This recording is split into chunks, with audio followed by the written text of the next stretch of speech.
Hi guys, welcome back. Hi guys. Yeah, it's lovely to see you again. Beautiful. Today it's a sort of a slightly different video. We've not broached this subject, but we want to talk about our 5 most challenging. Yeah, something a little bit interesting, a little bit out there. Yeah, so on the spectrum. Thank you very much to Chris from Fragmental for tagging us. This was an interesting challenge, if you like, because we really like challenging fragrances. Our baseline is challenging. And when you say your 5 most challenging fragrances, it maybe suggests a negative thing. Whereas these 5 I really love, and actually I like to be challenged by fragrance, and I like to find things which are not mass appealing. And I was almost tempted to do an anti-video because there are a few fragrances which are very popular, which I hate wearing and I find disgusting. Reflection Man is one of them. I find it so cloying. I can't cope with it. I own about 8 AMOUAGE fragrances. It's my least favourite. Anyway, I haven't chosen that. We've gone a bit more conventional. So let's get stuck in. And something to say at the outset here is that challenging should be top of everyone's list. And I don't mean in terms of the fact that they're difficult to wear. I mean in terms of the fact that they pique your interest. And they make you ask some think. questions. Yeah. What is that? What is that? Hang on. Especially, let's start with this one. This is great. This almost more than a. This is from the house of Beaufort. This is called 1805. It's now been rebranded, so it comes in a black bottle and it's called Tonnerre. But this is supposed to smell like a nautical battle. So there is sea, there is gunpowder, there's a blood accord, there's lots of smoke, there's burning, there's also lime, which the sailors would have carried with them. I mean, it's the carnage, isn't it, of the carnage of the Battle of Trafalgar in a perfume. When I first smelled this, I was so excited because I was like, yes, I can see that, I can see it, I can get it. Well, I mean, that's pretty. It's amazing. And it's so dark as well. Yeah. It's kind of moody and dangerous. Yeah, I mean it's not. You don't have to get dangerous in a fragrance. It's almost scary. Yeah. Especially in winter. I mean, great for bonfire night, but especially in winter when it's really cold and you want to wrap up warm. Yeah. But also, if you just want to smell something interesting, it's really great. But on a hot day, this would be an absolute car crash. But do it anyway. Do it anyway. That's what I say. But this is 1805 from the House of Beaufort. Leo Crabtree is the guy that runs it, who was apparently the ex-drummer of the Prodigy or something weird like that. Yeah. Amazing. I'm pretty sure that's so cool. a family dynasty. He was a drummer. Next fragrance is one which, if you follow us on Instagram, I wore a couple of days ago, and it's my fragrance of the day. It's perhaps not surprising that AMOUAGE is in this list because they do make some hard-hitting big fragrances. They really do, don't they? So this is Fate Man with this amazing bottle. It's so cool, beautiful. Yeah. And the big note in this is one which some people do find challenging, which is cumin. This is a big cumin bomb, and I have to admit that when I wear this, I find the first hour a bit difficult because it's so spicy cumin, and it's also got kind of angelica, which kind of adds to the slight kind of curried feel. It gives it a slightly curried edge, but it's not. I mean, it's not as big a sort of curried note as something like Immortelle can give. Yeah, but I think there's a bit of Immortelle in there as well, which more curry. And also there's a bit of licorice as well, which I don't know, it just ramps up the whole thing. And when I wear it, especially, damn good. This is I would never go for kind of more than 3 sprays because the performance is absolutely enormous, and that's why it's kind of challenging.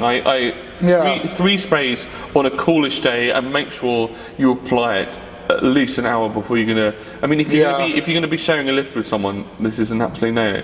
But it's really beautiful though as well. Brilliant. It's brilliant. Maybe my nose is so calibrated these days. I think it's beautiful. But I think it's one of the best. I mean, again, let's reiterate: all of these are fragrances which we love. Yeah, they're really great. That's the thing. And this is, I think, this is one of my top 3 or 4 from the House of AMOUAGE. Yeah. It doesn't get much love because it is challenging, but it is great. So if you like your fragrances bold and interesting, check. Also, I don't know if this is the appropriate time to mention, and you all know this already, but a fragrance will be something else in the first 10 minutes you spray it on to what it will be in an hour or 2 hours or 3 hours. Oh yeah. So give these things faith.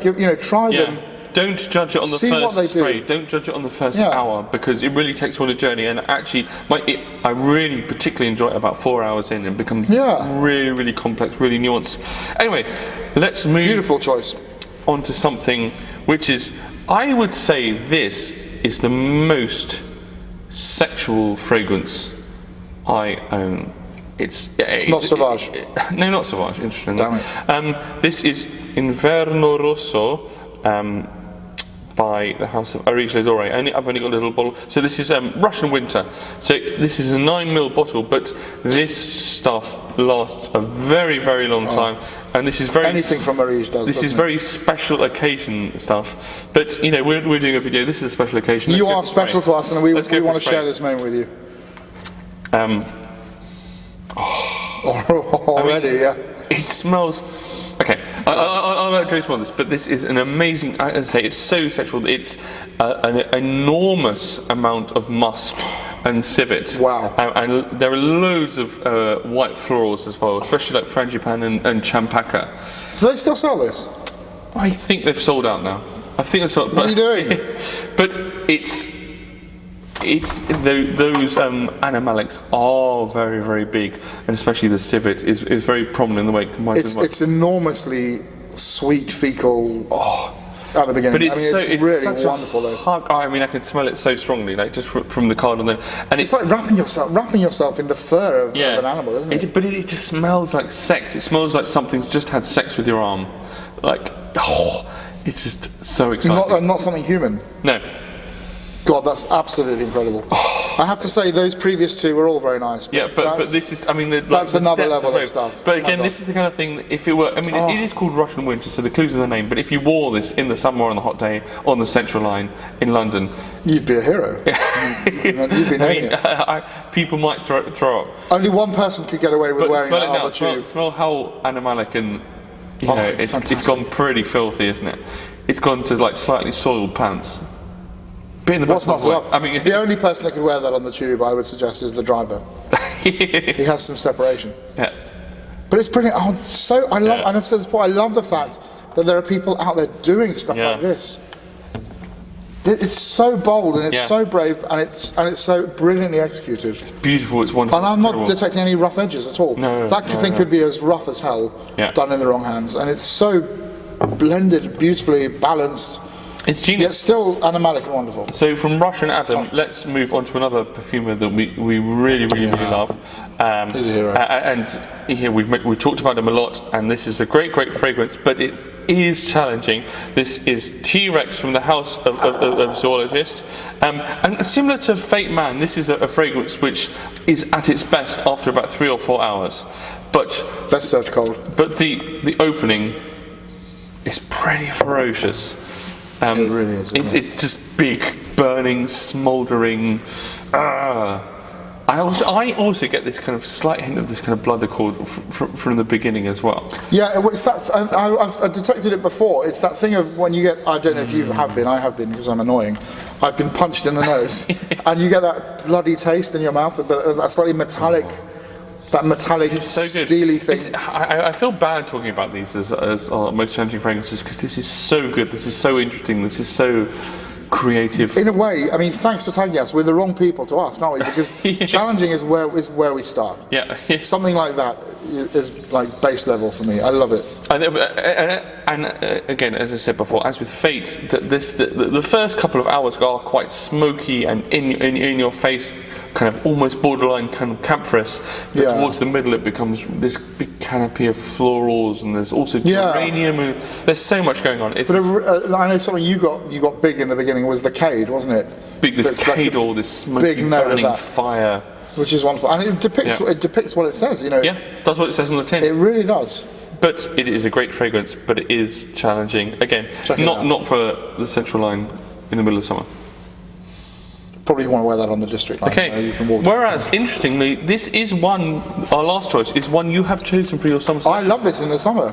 Yeah, this. I mean, you know this guy already. Lonestar Memories. You can probably tell because it's got the little label on the side there. They all look the same. These bottles. I've lost my thing. Let's have another spray. See, the thing I love about this thing in the summer is the fact that it takes me to a hot, arid desert. But it's this burning leather. As with a lot of these, it's the opening which is a bit challenging. Yeah. You do get bandages. Bandages, TCP, disinfectant. Yeah. I don't know if it's my nose, I get a lot of like electrical smells. Yeah, I remember like a soldering CDT, iron. yeah. Like if you ever used a The soldering sort of iron. DT lab at school where we were soldering metal, there was always this smell in the air. Yeah. So weird. But then also, even quite close to the opening, I get this beautiful, like, carnation-y thing going on. There's this just very beautifully blended floral thing. I think it's lovely, and I would wear it any time of year happily. But it is an immersive sculpture, as it says on the tin. Yeah, I don't know what that means, immersive sculpture. It means, I think it's a sculpture which you can immerse yourself in. But if you were inside the sculpture, it wouldn't be a sculpture anymore. It would be a sort of weird clay costume. I mean, that's one for discussion, isn't it? It's a philosophical But it's awesome. point. Okay, so those are our 5. Now, if you watched our videos before, you probably know we're not great with numeracy. We can't count. We've got 2 others we just wanted to mention, which almost made the grade. One is from the house of AJMAL, and it's called Khallab. Khallab. I got stuck in Bahrain Airport for about 13 hours, and then Bahrain Airport is amazing for fragrance. They've got a big selection of AJMAL fragrances, which are from the UAE, and this is one which really stood out. Oh God! And I sprayed this a while ago, but the first spray of this, it's a little bit like putting your hand in a dead badger or something like that. I mean, I've done that on Tuesday, and actually it was okay. This is a really barnyardy, fecal, fermented oud opening. But also so much more as well. But it's also awesome.